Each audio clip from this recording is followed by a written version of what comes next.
In Africa alone, 55% of the population is employed by the agriculture industry. Genevieve is an ex-banker and is now currently the CEO and founder of Agriledger.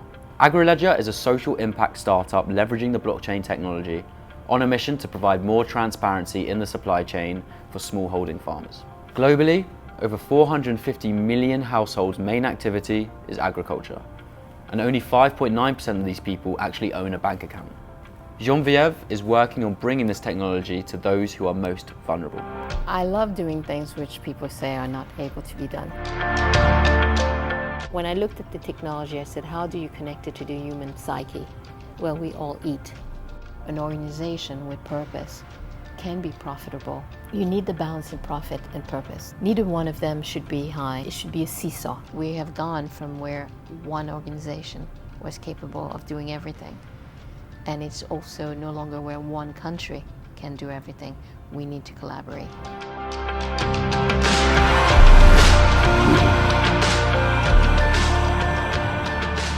I remember when we met, before we even got around to ordering food, and we were just chatting for at least an hour. Yes. And I think we'll cover a lot of the same things that we covered in that first conversation here. Okay. It was driven by a place of just pure intrigue because you are, and I'm sure you've heard this before, an extremely fascinating character.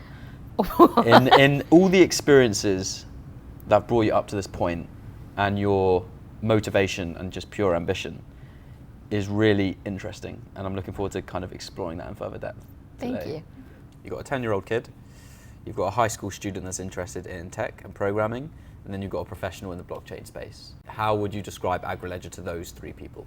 So for young kid is about getting the farmers more money by getting them to be able to sell their goods further than their backyard.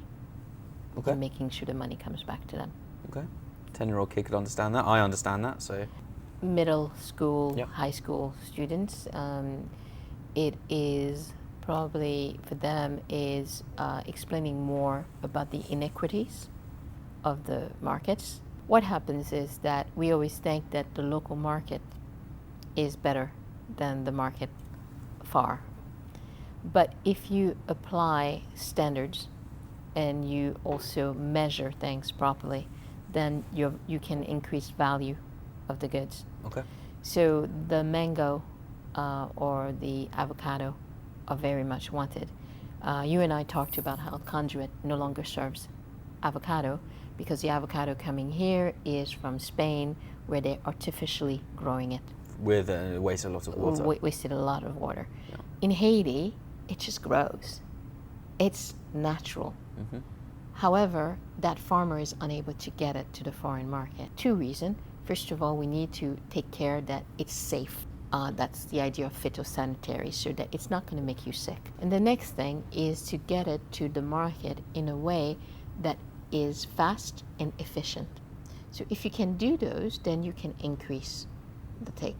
So we'll use the Haitian mango, about 5 to 7, 10 cents maybe a kilo is given to the local market, to the farmer.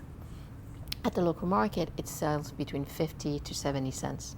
So if you look at that, you say, hey, that's pretty fair, because somebody's got to carry it, got to whatever. However, that same farmer is paid 5 to 10, depending on the thing, per kilo, and that same mango sells for $3 to $7 a kilo in the foreign market. Now, if you can create a system which keeps track and puts, really, we're in the service organization now, service business, provides him with the service and is paid fairly, then you can create a mechanism whereby a lot more comes back to the farmer. Mm-hmm. And that allows also, the benefits of that is that people can now prosper in rural area rather than prospering only in the city.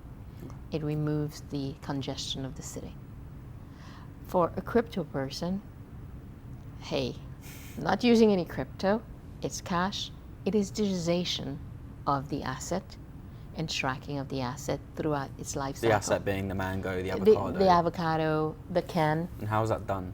When it comes, we put it, we mark it, we say this is when it was received. We're time stamping, we're identifying who brought it in, and then we keep track of it throughout this journey.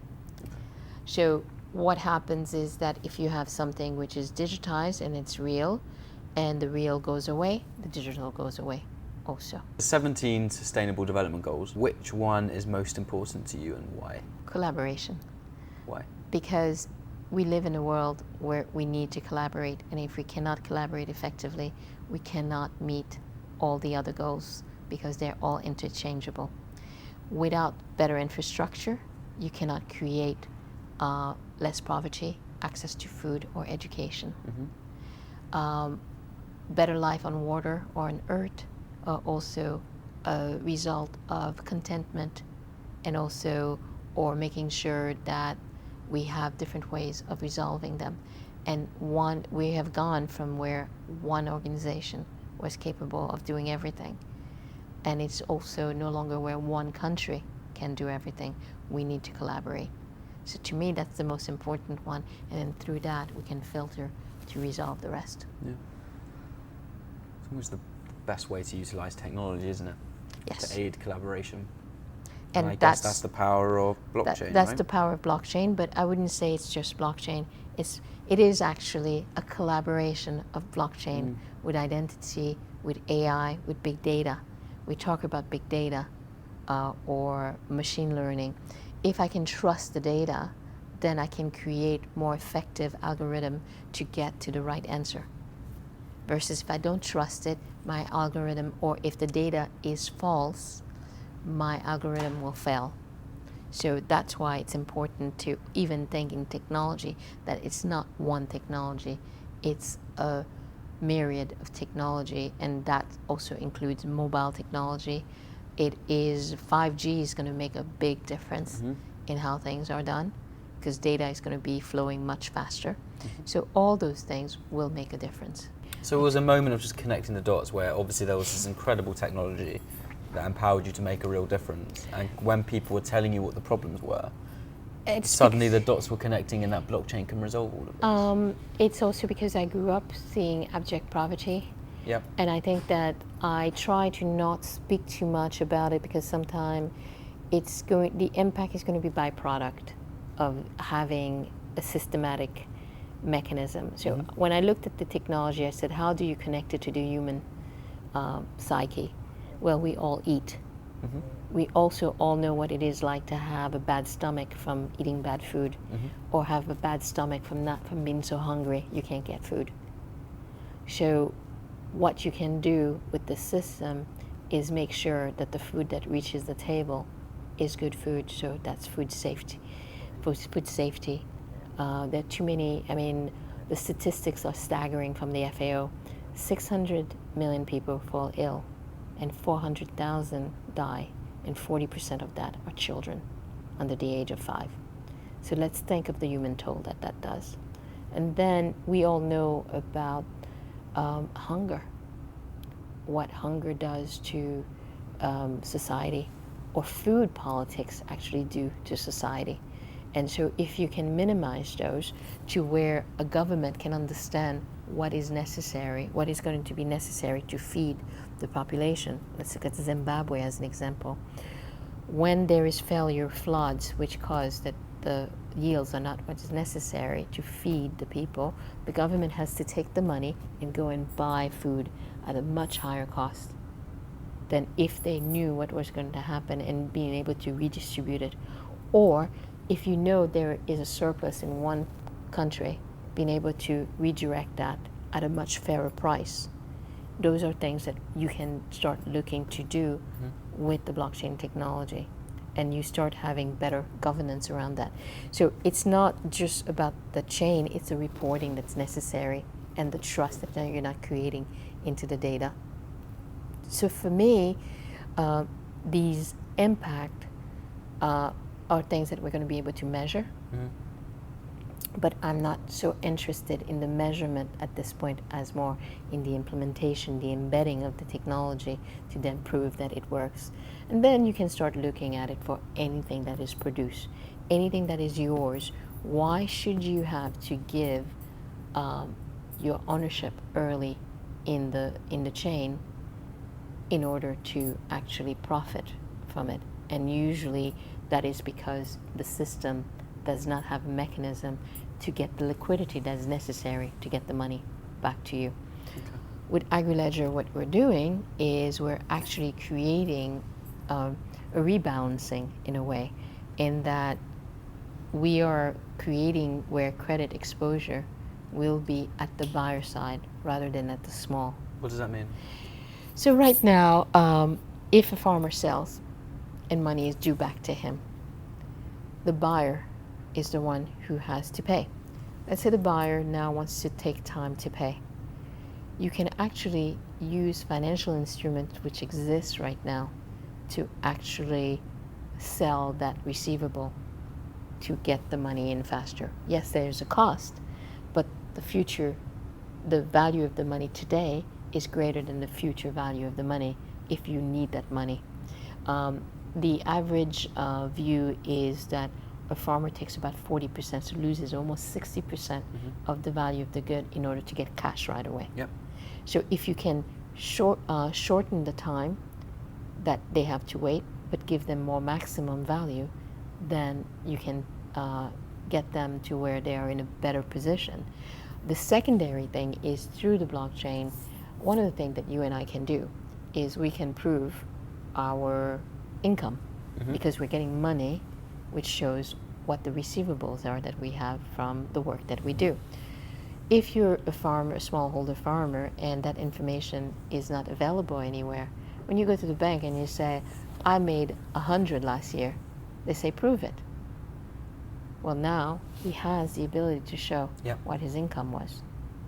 And he has the ability to share that information with others and get himself into the ladder toward access to credit, personal credit. What is the grand vision for Agriledger? 10 years' time, what is the impact that you want to make in the world? I don't want it to just be about me. Yeah. I really hope others jump on the bandwagon and I create the mechanism. So this is probably bad to say, but I'll be very happy if somebody does it better than me, but I don't think they will anyway. But I have enough humility to realize that I may not know all the answer. But what I do hope is that we have accepted this concept of being able to, for at least higher value goods, create trust not only between the farmer but also the customer, because the customer will benefit from this. So whether it's you who brings this It's going to be me. properly to the world, it's going to be you, obviously it's going to be you, or someone else, what tangible impact will that make in 10 years' time? What difference will that make? It's going to allow people who are marginalized right now to be able to participate in the greater economy. And then what will that bring? And that will bring a certain level of happiness, because if you can stay home and make money and you don't have to move to go in somewhere different and inconvenience yourself and be in a trap box, to me, what I want to do is to make agriculture or basically entrepreneurship be able to be evidence my work, my value, and profit from that. If I'm not good enough, I don't get paid well enough, but I get paid anyway. So you're talking about you want to give farmers the opportunity to really exercise an entrepreneurial flair, have the opportunity to do so. Is that what you're saying? It's not only farmers, it's anyone who works. Farmers are the first entrepreneurs. And we forget, we talk about seed, we talk about growth. They're the first entrepreneurs, but they have been subjugated through the market systems that we have now. And there is an imbalance. That imbalance has created also a lot of risk across it. So what we're doing is we're rebalancing the risk. We're putting more risk back with the farmers, but removing the risk, because people like to talk about the middleman. Oh, he's taking too much. But he's got the most risk. He's got the risk that the farmer's not going to deliver. He's got the risk that the other guy's not going to pay. So now we make them a service provider. They do what they do well. Increases accountability. Exactly. On And both ownership. sides. And ownership. So if I'm doing something, and that's why I think that when I started this, Agriledger is a passion, but I also realized that it could be just anything. Anything that you do. You make this can, you want to prove it's your can, and you're doing the best, and it goes through, you can get it to market and get paid fairly. Yeah. Art, any of that. It's far more than just agriculture then. Exactly. Okay. What gets you out of bed in the morning? And how do you stay motivated? Is it purely the passion and your drive pushing you forward?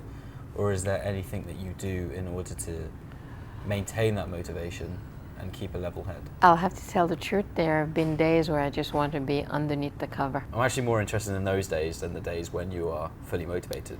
Is there a common pattern when you're feeling demotivated and just want to stay in bed? And do you succumb to it or do you overcome it? I stay in bed. You stay in bed? You just got to embrace the moment. Yeah? You do what is Do you necessary. feel guilty for that? No. No? No. How often does that come around? I don't get men flu. Yeah. I Guilty. don't. I don't know how often it goes through, but I actually, another thing I learned from my mother, it's okay to be in bed. Yeah. Any time of the day. You need a nap, just go take a nap. I work from my bed. It's my throne. It's my, it's, I know I've gone home and brought people to introduce, and my mom is in her bedroom. Mm-hmm. So it's kind of like the boudoir. Yeah. It is where things happen. So if I am not in the mood or I feel down, I just absorb it, let it come in. How do you know when you're not in the mood? Do you wake up and you're like, nah? Or is it something that happens? And as a reaction to that, I think that's when you know you're not in the mood? There have been days where I just don't know the answer. So many pressures from outside and questions and demands that I just don't know how I'm going to take that first step, and I don't know how I'm going to resolve it. Okay. And so that's then when I go into my space to sort of like clear out and come back. So that process of clearing out, is that literally you not doing anything and then coming back at it from a fresh perspective? Or is that time out you actually taking the time to mentally process what's going on? It's not mentally processed. It's really taking time out so actually when I get really stressed out, I do Candy Crush. Candy Crush, is that your vice? Or I either do Candy Crush or I do word games. And that what does that do for you? I have to think of something else, or if it's Candy Crush, I'm crushing something, so I'm getting that anger out, and I'm more concentrating in the puzzle. Puzzles are a very good way of escaping. The other thing I do is I'll do a lot of social media then, and see what people are doing, connect with friends, or just watch really silly things which have nothing to do with what I'm thinking about, which then allows me to escape and then come back later. Because if I continue in the angst, I just get eaten. And is this something that has just really popped up since you've been doing Agriledger, or when the pressure has been building up in your career in the past? I never felt the pressures in the same way in my How career. is it different? Because I'm accountable for a lot of other people's lives. And how does that make you feel, that level of importance? At times I find it very oppressive. Yeah. Because I believe in my stuff, in my idea, but then I'm worried that I have sold it to somebody else. And that... What do you mean? Because, see, it's about purpose, and the what and why. And what I've learned is the purpose and the why and what we do things are very different based on our experience, our life experience, or our drivers, or what has happened. And it's something that became much more evident for me a couple of weeks ago. A friend of mine is running this series called Leadership for Humankind.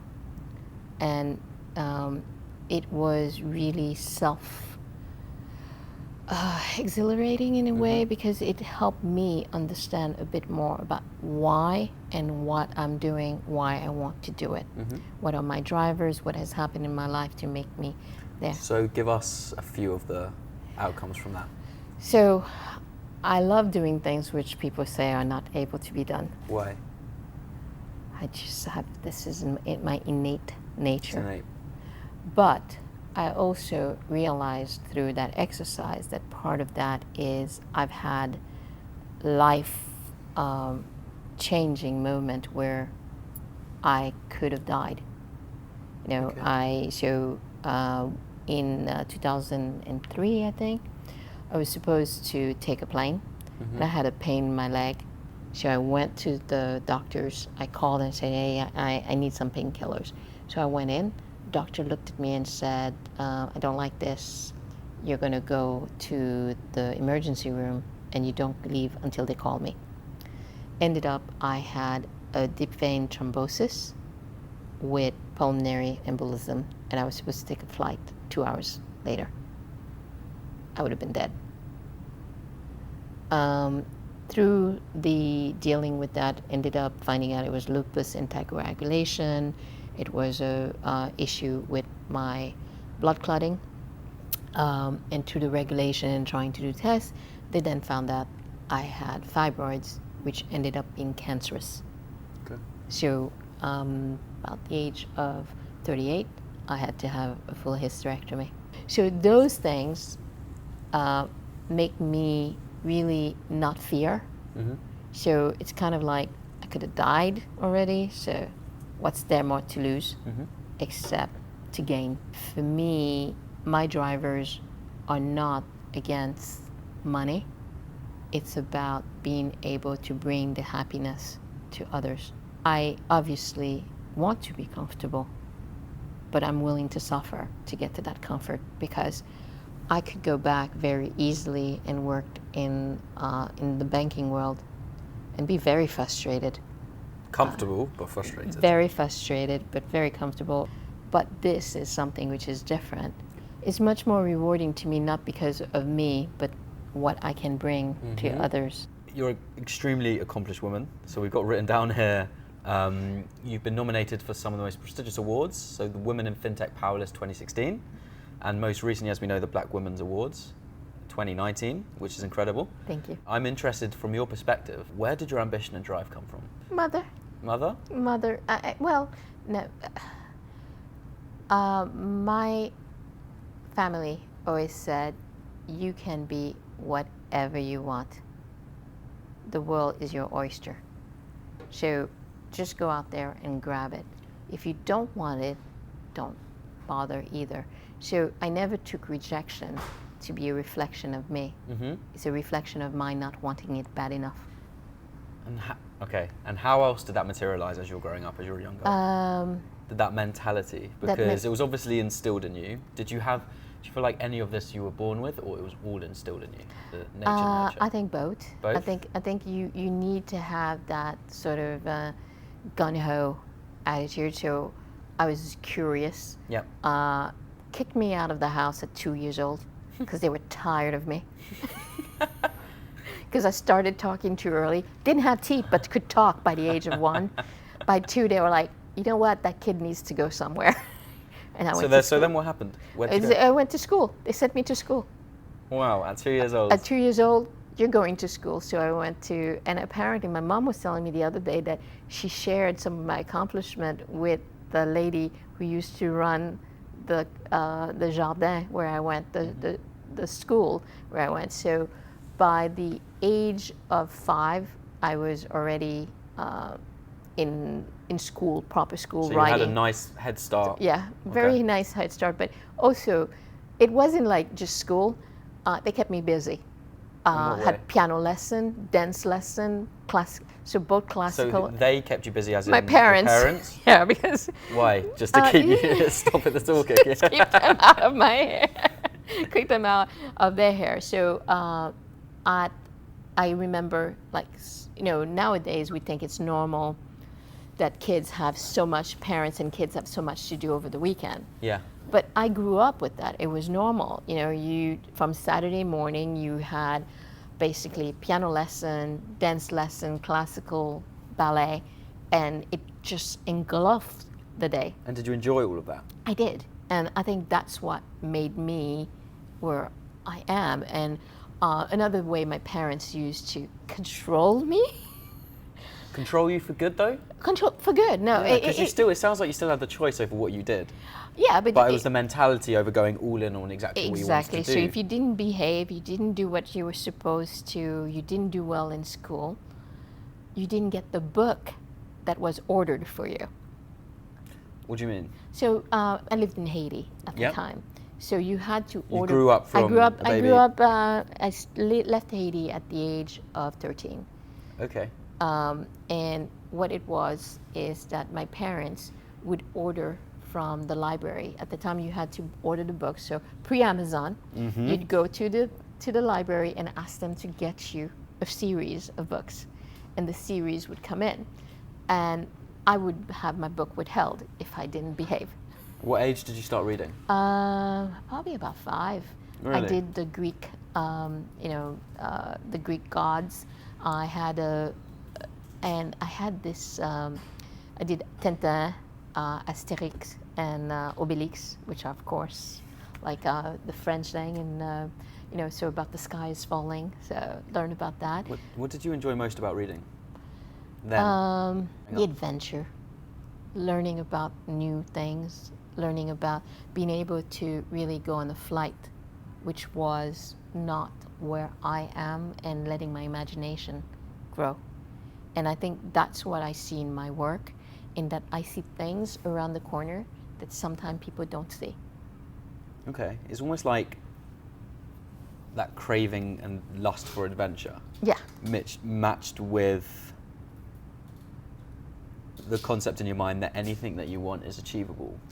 And kind fail. of made life a bit of an adventure in itself. Yeah, and you know what? I'm not afraid of failure. Yeah. What I'm afraid of is to repeat the same mistakes. How long was that a mentality for you? I think from young.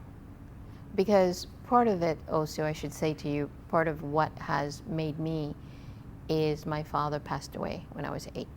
8? Yes. Wow. My father was an airplane pilot, and I actually learned geography at the cockpit. At the cockpit? Yes. When you flew with him? I would fly with him. Now that's an adventure. You don't even need a book. Yeah. So I think that my parents always saw a way of expanding my mind. Yeah. And Do you think that was important to them? Yes. Why? I think just opportunity. My father actually wanted to be a pilot, and he didn't want to go to school, but he put himself together and learned math and was a pilot. Went to the Air Force in the U.S. And trained there, and he was a damn good pilot.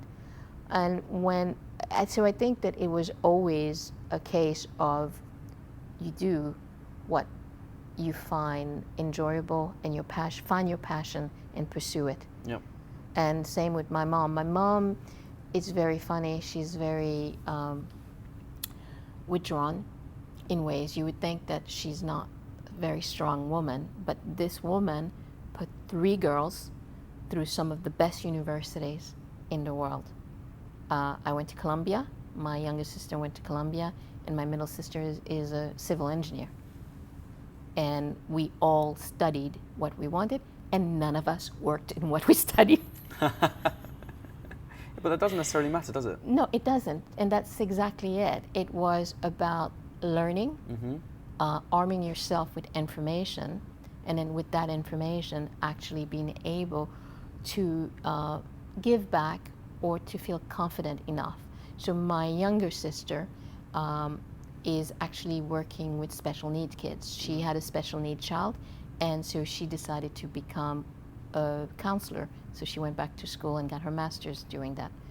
The middle one is actually a CFO. Okay.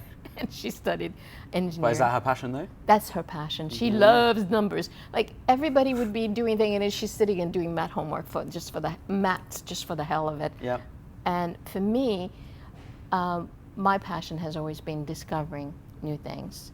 I love traveling. I basically escaped at the age of 13 on my own. On your own? Yes. Where to? Paris. Wow. But I was kind of used to it because my parents used to send me to see my grandfather. Yeah. And get on the plane and just get going. And so I've always found life to be an adventure. And actually, when I was looking at forming something around the blockchain because I fell in love with this. I'm like, oh my God, this is information. This is, you can trust in information and you can now make decision and not worry, did I make the right decision or did I get tricked? And I thought about where would I use it? Well, I have two passions. One is travel, the other one is food. And so for me, it was about what I was passionate about. And was this the first time in your career where you were truly following your passion? Or do you feel like your whole career was in pursuit of that? My whole career was in pursuit of that. I've always been about help people find their way. Okay. Why is that important to you? Because if you don't realize where you're going, then you're blind, and then you are unable to be as successful as you can be. I think everyone has, and you know what? To me, money does not equate happiness. Of course. It is about being able to be happy with yourself, knowing you have enough to make the choices that you need, and knowing you can have food on your table every day. Those are the important things for people. Yep. And when we look at happiness factors, even places like Haiti where people are suffering, they're still happy because they are feeling safe. Yeah. And when you don't feel safe, that's when, and It's a basic human need, isn't it? yes, but that's also something that you see even at work. People not feeling safe, not feeling quiet in their ability to be successful. They don't need to be just the best, but they need to feel as though what they're doing, the contribution that they're making, It's making is of some value. kind of tangible impact. Yes. Yeah. And that tangible impact could be to the bottom line of the company, or getting an answer, or closing something. Just feeling heard, right? Yeah. It's another basic human need to have recognition for what you're doing. And thank you. Somebody saying thank you. So I've always made sure, and that's some of my best managers also, have been the ones who say thank you. It doesn't need to be said in front of everybody, but that small little thank you makes you feel good inside and lets you be able to do more. So my career has always been about how do we find something, a different way of doing it, which makes people feel better and happier about their work, and get them to understand also that change doesn't mean that you're going to lose your job. You might lose what you're doing today, But you'll but gain you back more control. you gain more control, or you can move to something else. Never fear moving. Never fear change. So Why do you think people fear change? Because it is inherently positive, because it's a sign of growth and moving forward. But what is it about change that people fear? uncertainty. Yeah. Okay. The uncertainty of what's on the other side, the uncertainty of, am I going to be good enough? Because I'm good enough right now. I know what I need to do. And it may not feel good, but I know what I need to do. Have you, personally, because of your upbringing and the values instilled in you from a young girl, have you ever feared that uncertainty? Because you're obviously armed with such a ferocious amount of self-belief that you can do whatever you put your mind to. Was that ever a factor for you? It is a fact of every day of my life. It's just that I am able to surmount it. It's I dislike change, but that doesn't mean that I won't face it and do what is necessary. It's because every human faces the same. I was having this conversation with Tia a couple months ago, and like you get the same I think everyone has the same reaction to something, change.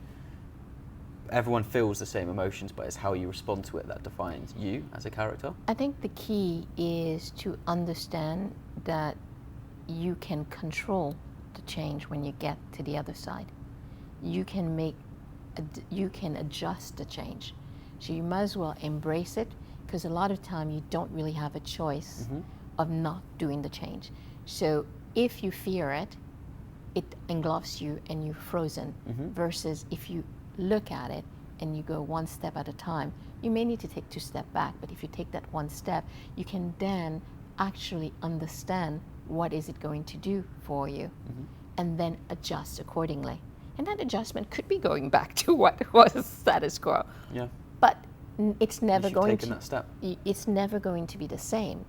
And what we find is usually that change is better for us. growth happens when you step out of that comfort zone. Exactly. And that's unfortunately something that I don't think is taught enough in schools. Go on. The world, one of the questions that was sent by Tia was, what would I think is needed, is really equipping the new people with that knowledge that it's okay. You're not going to fall. And we see all the time like these exercise of trust where people let themselves go. Mm-hmm. You don't need to let yourself go that far, but even if you fall, you'll be able to pick yourself up. Yeah. And then you will go on, versus if you freeze, that's when you're no longer the moving target. You're just dead weight And there. I believe those skills and that mindset from a young age breeds a certain mentality to find what you're passionate about at a young age, and therefore have the luxury of time to develop that into a life and a career and a higher purpose. Yeah, as well. but I think that for you talked about what you did, and the most important thing in giving you that ability is your parents. No, completely. And your school. Yep. And so those two things, so parents can do, but unfortunately, that's what I think is needed in the educational system, is a change in the mindset of how we learn. And we all learn differently. And, you know, I am a very big proponent of universities and higher learning, but I also think we learn through apprenticeship. And learn by doing and experience. And by doing, experiencing. But it depends on the context though, right? So, okay, so let's take it down to, if you could change one, I guess, institution, primary school, so 0 to 11, secondary school, 11 to 18, or university, 18 to 21. If you had the ability and power to change one of those three buckets, Depends. I think just in terms of the stage you're at in life at that point in time. I think it's the stage, but also how you're taught. One of the things that I was very surprised in university here is when looking at the Cambridge and Oxford, how mollycoddled you are. Mm-hmm. How you have a tutor and you're going to see the tutor to review, and it really breeds less quote-unquote failure. But I think what it doesn't do is it doesn't allow people to fail and to learn from those failures. Mm-hmm. In the young ones, the 11s, what I've seen is that there is a cramming of information to be able to take. It's a memory test. Yeah. So GCSEs, you know GCSEs? Mm-hmm. I dossed around all of learning GCSEs. And then I just applied myself for the 2 months of study leave, crammed it all in my head, and I did really well. But that didn't make me intelligent in like what they were testing. That just tested my memory skills. Exactly. So how does that serve me? Well, you did okay. I did okay, yeah, but But I don't think it allows that's people only because I had a good memory though. Yeah, but what happens is that if you're faced with a challenge, you don't have that because you did other things which allowed you to be able. So this was to pass the test. Yeah. But a lot of people, that's how they're being taught to learn, and that's how they act. So which means when there's a challenge in front of them, they don't know how to react. Mm-hmm. They freeze. And these are the people who are most scared of change because they don't understand. They've never really understand failure. In the US, we love to fail. And how does that manifest in school? In your grades, the way the GPA system. The GPA system, Mm-hmm. you can have a C, but you can still become the most successful person in the world, or you can have dropped out of university Mm-hmm. and still, let's look at Bill Gates, Mm-hmm. and still be able to really excel. Mm-hmm. And so what it is trying things and going out of your comfort zone and having a thirst to learn, which is not just around the school, what you're supposed to do in school. So how can you learn that? So say you're in your 20s, you know you need a change, maybe identify it's down to your lack of risk taking and the, I guess, growth mindset. Get on a plane. How do you learn that? Go on. Get on a plane and go somewhere you've never been before and get a job. Try and get a job. Try and acclimate yourself from there. And then once you're fine, go somewhere else And start that way you're going to learn how people live, which are not how they live next to you. Understand the challenges of others, which then allow you to appreciate not only what you have, but also how to help them. Okay. I love what a lot of people are trying to do, and we hear about financial inclusion, giving access to internet to people, but they haven't been there. They haven't seen, and it doesn't even need to be as far as Africa or Asia. All you need to go is go up in the north of England and be in those community and understand their challenges. Empathize. Exactly. So that is something that is missing, the empathy. We have, it makes sense, I'm going to try and make it for what I want, what I'm used to, and not understand how the other person would react, because I really don't know their reality. So your career, when you really started to move into the financial world, when did that start to materialize? It was because I got tired of what was happening in the medical world. And what was So I have a degree in biochemistry. Okay. My parents wanted me to go to medical school. I couldn't be bothered. Why couldn't you be bothered? Is it just because you just didn't want to?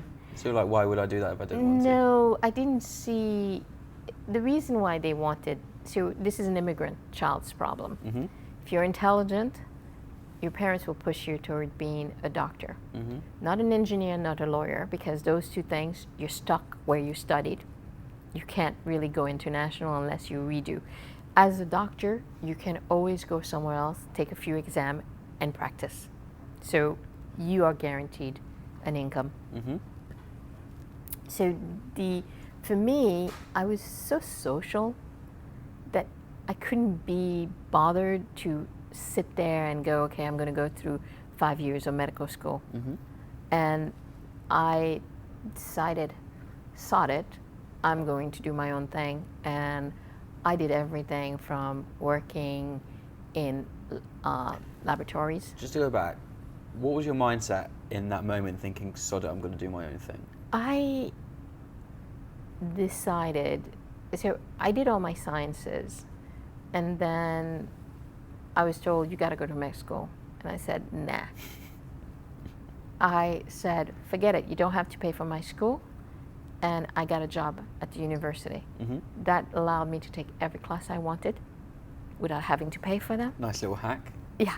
What job did you take at the university? I actually was at the front desk of the school, the college. So was it always a way just to get any class you wanted? Yeah.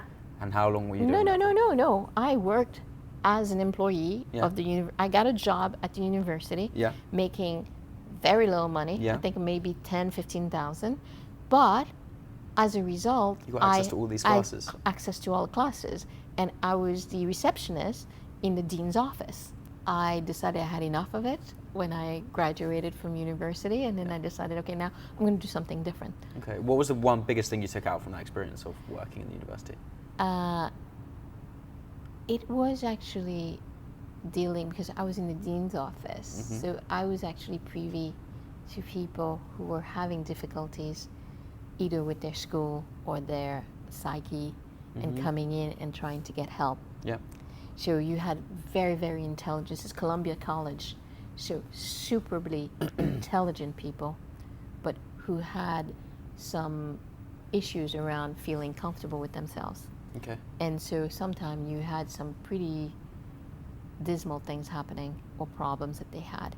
And so it really gave me the ability to empathize and to learn, I think, probably a bit of, and now that you make me think about it, it's how to keep people's secrets.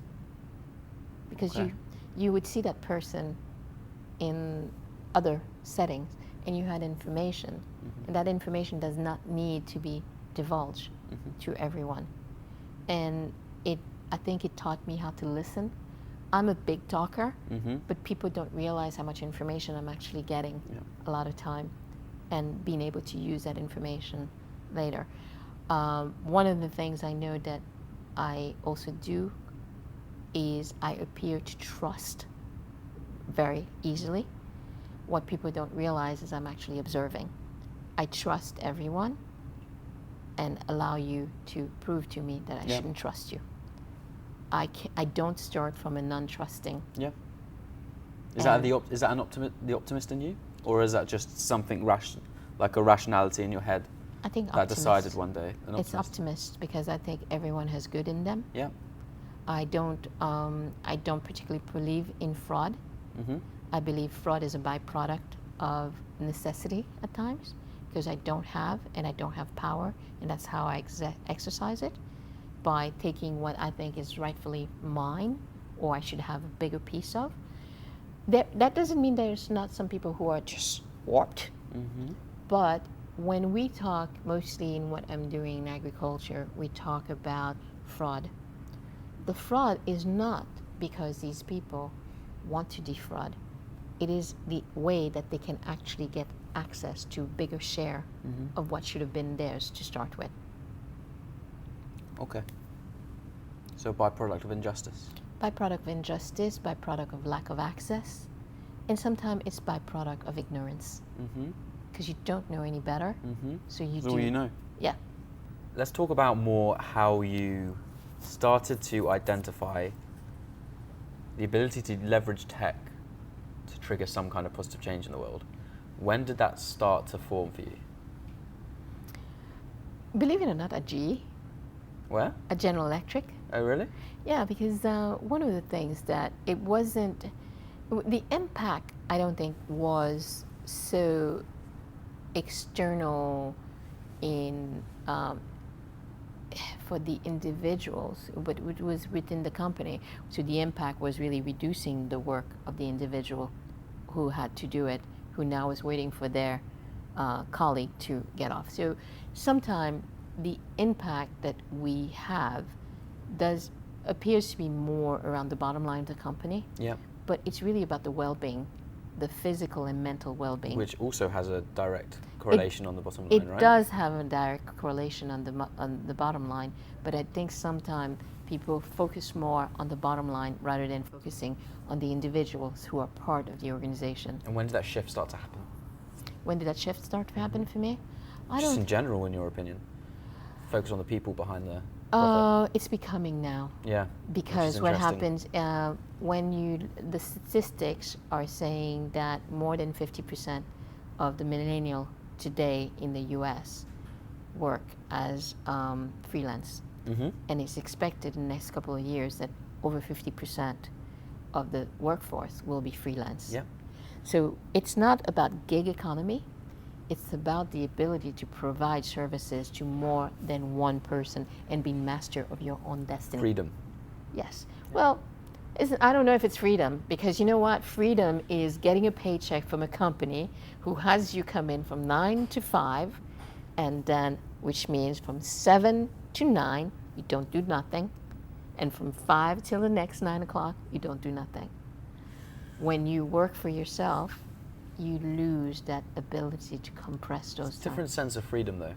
It is If you wake up in the morning with that sense that you are doing what the hell you want to be doing, whether you are working much more than a 9 to 5 hour job, if you're waking up in the morning knowing that what you're doing is what you want to be doing, is that not freedom as well?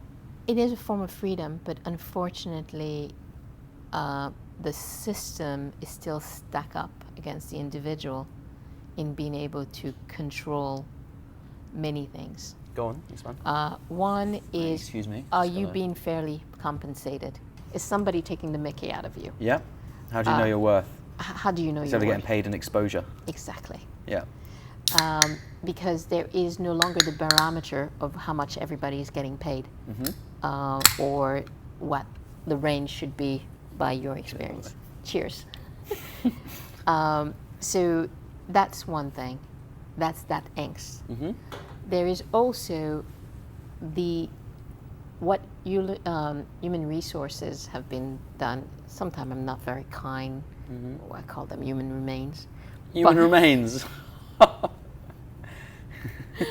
But in reality, what they have served is they are keeping the governance throughout the company.